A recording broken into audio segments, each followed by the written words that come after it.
is your opinion about ChatGPT and similar tools which are coming up? Do you think that they risk career of authors to an extent and really up the ante in terms of good writing and imagination in writing? What are your thoughts on this? Yes, I hope that artificial intelligence doesn't leave the human being with an artificial intelligence, if you know what I mean. It's sad. I think, with all new technology, we have to adapt to it. We have to adopt ourselves to it. I would worry that a lot of kids will lose the ability to create, to think differently. They will rely on all these other external technologies to help them. I've got nothing against artificial intelligence. I know it's got a huge role to play. But I look back to the times, and I'm sure you'd remember when, people in the village would tell stories. Out in Western culture, there are always people going around telling stories, and then they became writers and filmmakers, and later on we had, radio had stories on it. And I just worry that we will lose that valuable human storytelling experience. People will travel a lot and they'll see a lot and experience a lot, but it's somehow not the same as, reading about it. There is something about reading that the written word, when the brain reads it, it does create all kinds of pictures in the mind. And if you have some artificial external source, or you have another technology that's doing all that work for you, I think that would be a great shame. I think we would lose something. I think this will paralyze our minds in the future if there is an assistant who can write at the click of a button anything like a poem, a story, a novel, or anything for that matter. So I think humans need to be creative and they need to keep writing in terms of being relevant. They have to, because we will lose our humanity. It's funny to think about it, but every book, every poem, every piece of music, it's the result of some human endeavor, good or bad. Whether it's Nobel Prize winning literature or just an escapism thing, we have to have that ability to write. We have to have that creativity. And I think when someone is creative, what they put on a page and is read by somebody else, that ignites all sorts of emotions in the reader. I think that's terribly important. And that's, we read poems and we take things out of them. And there are depths, there are layers in poetry, there are layers in literature. Yes, artificial intelligence might be able to create them artificially, but I think the human being is best able to do that. I hope that will always be the case. So what is that's your why advice? I'm passionate about I'm just saying that's why I'm passionate about getting kids to write. I'd like to encourage children to write, apart from reading, but writing or drawing comics or doing something creative. And when, a lot of authors struggle through their lives to, establish themselves as, successful ones, like you said in the beginning, that building a brand and how critical it is to, just get yourself a name through your hard work, through your consistent writing. But it doesn't come as easy for many of them. What is your actual advice? Any, hacks to, sort of have your name recognizable in the literary circles? Well, I didn't just become a writer overnight. I worked in advertising all my life up to about the age of 50. And, I was writing all the time, even if it was advertising.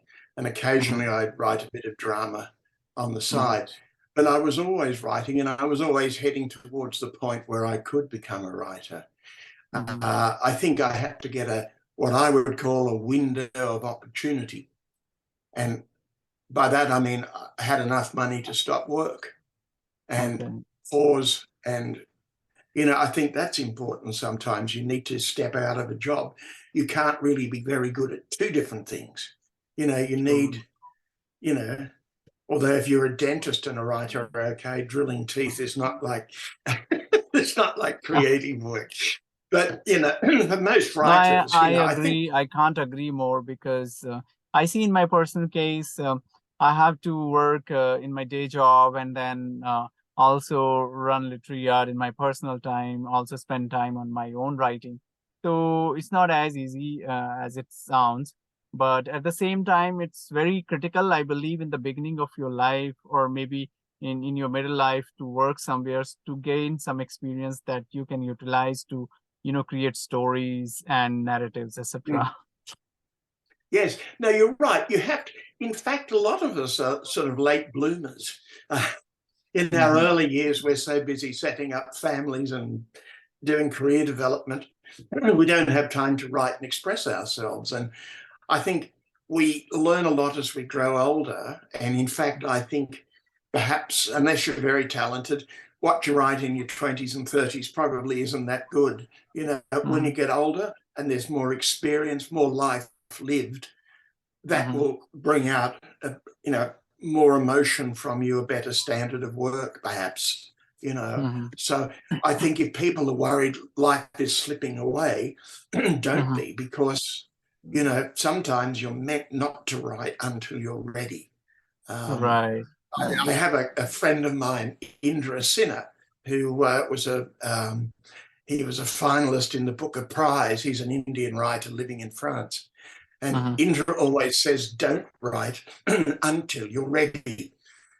You'll come a point when, you know, inside yourself, it'll be saying, not yet, not yet, not yet. And then Hmm. eventually, yes, now, right. So that's another way of looking at it. I think it depends from person to person. The trigger is somewhere within you when you want to really put down that story or a poem out. I think that should come from you within.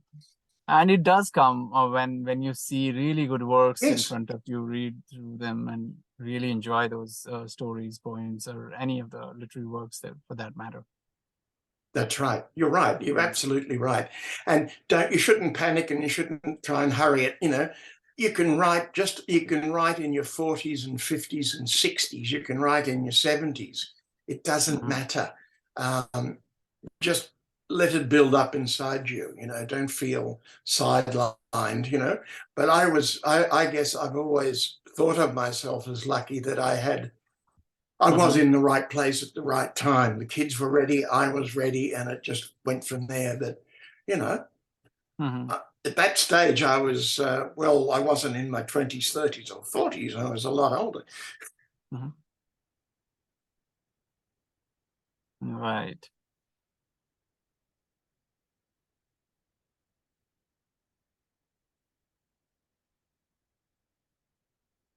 Oh, So, any other? yeah, yeah. So, James, to end this conversation, I would like to know your routine. Oh, what is your daily routine, and what is there in for our viewers to take from that routine? Ah. Well, everyone has a different system. Um, Mhm. I think I've always been a morning person, in Mhm. that I would write from 8 or 9 till about 12 and then be Mhm. brain dead and need to go and do something else.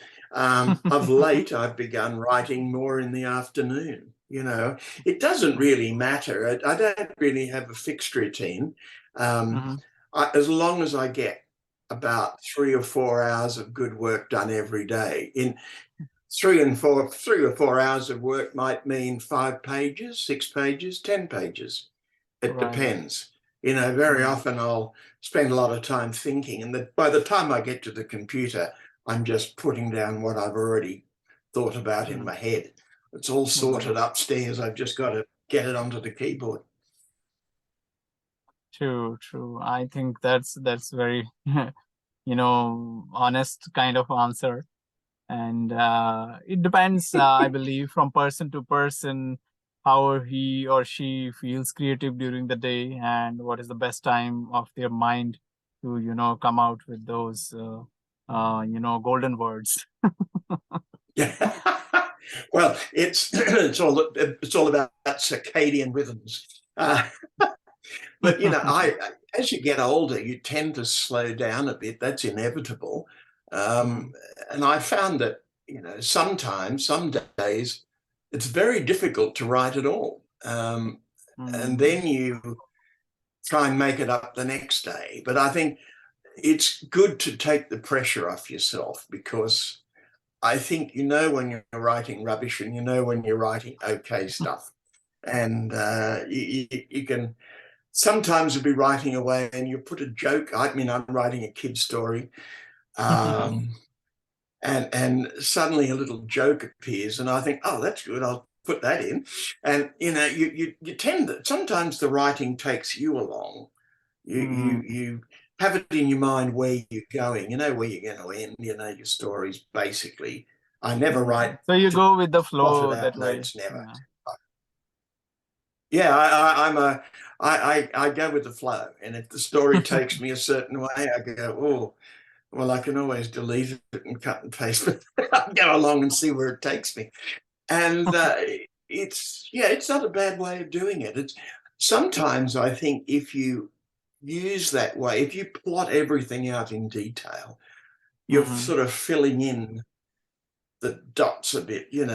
I like to write not knowing what's going to happen next, and that mhm, unpredictability, I think, rubs off on the reader.